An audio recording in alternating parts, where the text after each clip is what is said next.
Hello, welcome to Tej Education प्यारे साथियों। तो आज हम छात्रावास अधीक्षक परीक्षा के लिए जीके विषय का प्रैक्टिस सेट नंबर 20 आपको अच्छी तरह से याद कराने वाले हैं। तो आइए शुरुआत करते हैं।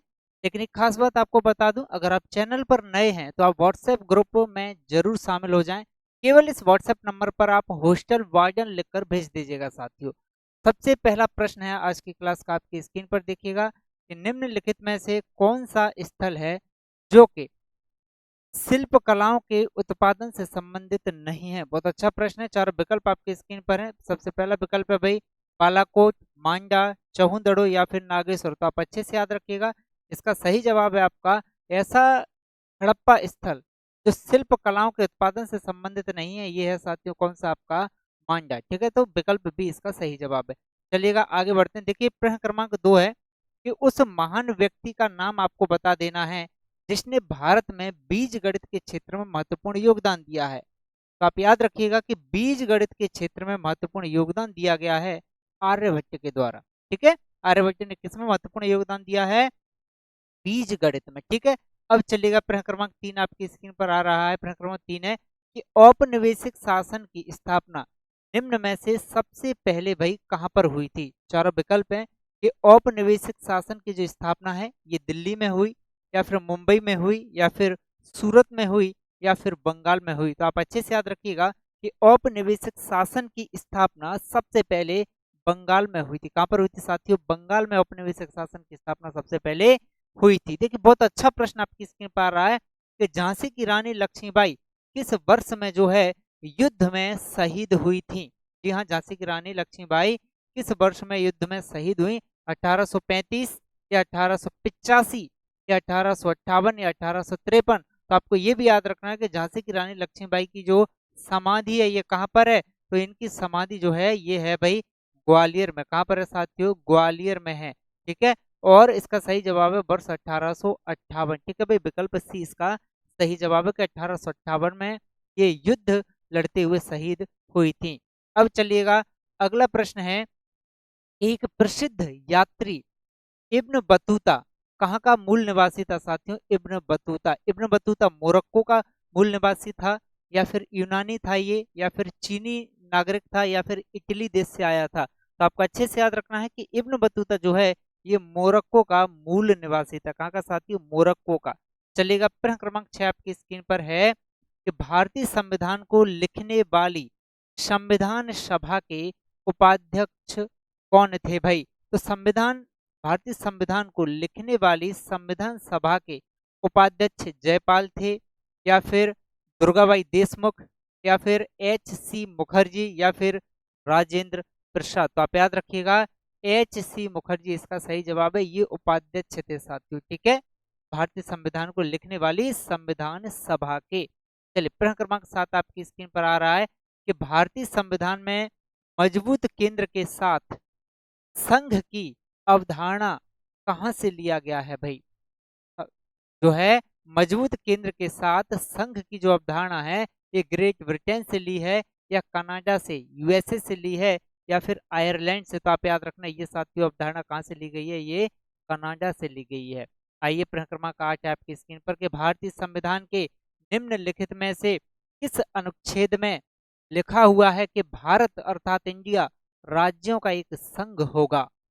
तो भारत या फिर इंडिया राज्यों का एक संघ होगा, ये आर्टिकल 1 में लिखा हुआ है। भारतीय संविधान के आर्टिकल 1 में लिखा हुआ है कि भारत अर्थात इंडिया राज्यों का क्या होगा भाई? एक संघ होगा। अगला प्रश्न देखिए, प्रश्न क्रमांक 9 है कि राष्ट्रपति किस समुदाय के 2 सदस्यों को लोकसभा में नामांकित कर सकता है? एंग्लो इंडियन को, या फिर जनजाति, या फिर अनुसूचित वर्ग, या फिर पारसी? तो आप याद रखिए इसका सही जवाब है एंग्लो इंडियंस को जो है नामित कर सकता है राष्ट्रपति। ठीक, अब चलिएगा प्रश्न क्रमांक 10 है कि निम्नलिखित में से कौन सा भारतीय संसद का एक अंग नहीं है? राष्ट्रपति अंग नहीं है, या फिर राज्यसभा, या फिर आपका विकल्प सी है लोकसभा। क्या है भाई? लोकसभा। या फिर विकल्प डी है आपका राज्य विधान सभाएं। राज्य विधान सभाएं। आप याद रखिएगा इसका सही जवाब है विकल्प डी। ये जो है भारतीय संसद का एक अंग नहीं है। इसके अलावा राष्ट्रपति, राज्यसभा, लोकसभा ये भारतीय संसद के तीनों अंग हैं। ठीक, चलिए प्रश्न है प्रश्न क्रमांक 11, कि इस ब्रह्मांड में मौजूद प्रत्येक वस्तु जो पदार्थ से निर्मित है उसे वैज्ञानिकों ने क्या नाम दिया है?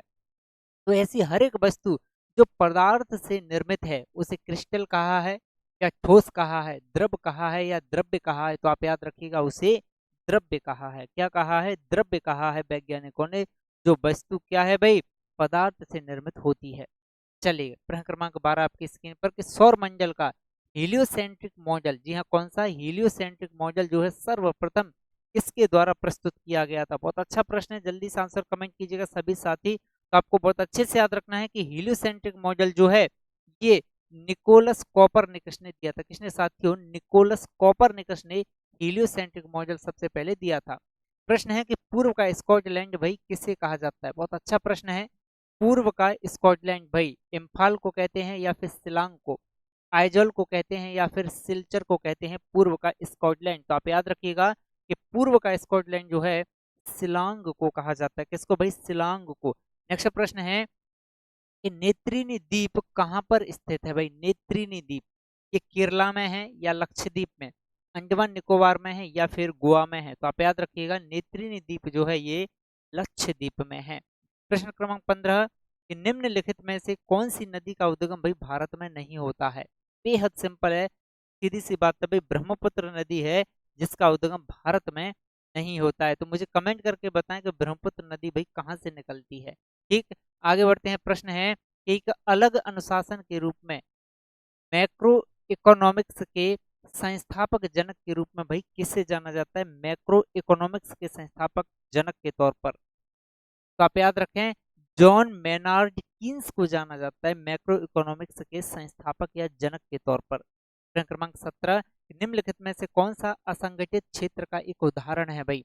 पुलिस असंगठित क्षेत्र का उदाहरण है, या खेती, बैंक, या फिर सरकारी नौकरियां? तो आप याद रखिएगा खेती जो है ये असंगठित क्षेत्र का एक उदाहरण है। प्रश्न क्रमांक 18 आपकी स्क्रीन पर है, कौन सा सरकारी संगठन भारतीय प्रतिभूति बाजार में सक्रिय सभी निवेशकों का प्रमुख नियामक होता है?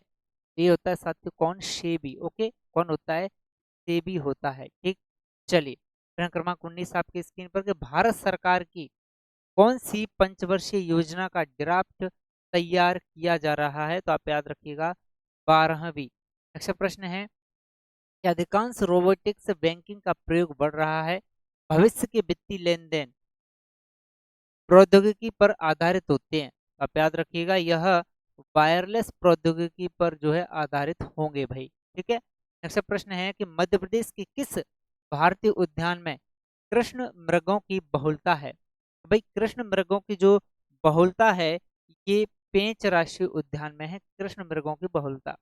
प्रश्न है कि केवटी मध्य प्रदेश के कौन से जिले में है? केवटी बताइए, भोपाल में है, या चंबल में, ग्वालियर में है, या रीवा में? तो आप याद रखिएगा कि केवटी जो है यह रीवा में है भाई, केवटी जलप्रपात। नेक्स्ट प्रश्न है कि ग्वालियर के किले में जो गुजरी महल है और मान मंदिर है इनका निर्माण किसके द्वारा करवाया गया था? अच्छा प्रश्न, तो आप याद रखिएगा राजा मानसिंह के द्वारा गुजरी महल और मान मंदिर का निर्माण साथियों करवाया गया।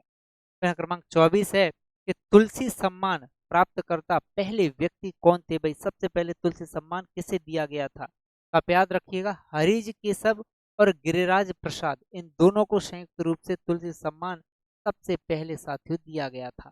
ठीक, अंतिम प्रश्न है कि लोक नृत्य और कला संग्रहालय मध्य प्रदेश में कहाँ पर मौजूद है? बहुत अच्छा प्रश्न है, सिंपल है। तो आप याद रखिएगा लोक नृत्य और कला संग्रहालय मध्य प्रदेश के खजुराहो में मौजूद है, जहाँ पर नृत्य समारोह होता है जो कि भारतवर्ष का सबसे बड़ा जो है नृत्य समारोह होता है। तो साथियों 25 प्रश्नों में से आपका स्कोर क्या रहा कमेंट करके जरूर बताइएगा, और हाँ प्लेलिस्ट में जाकर आप पूरी वीडियो देखिएगा, और विश्वास मानिएगा कि प्रश्न हमारे वीडियो से बाहर नहीं जाएगा। और हाँ खास बात कि हमारा ऐप डाउनलोड करें जहां केवल 29 रुपए में 10,000 से अधिक प्रश्न आपको छात्रावास अधीक्षक परीक्षा के लिए उपलब्ध करवाए जा रहे हैं।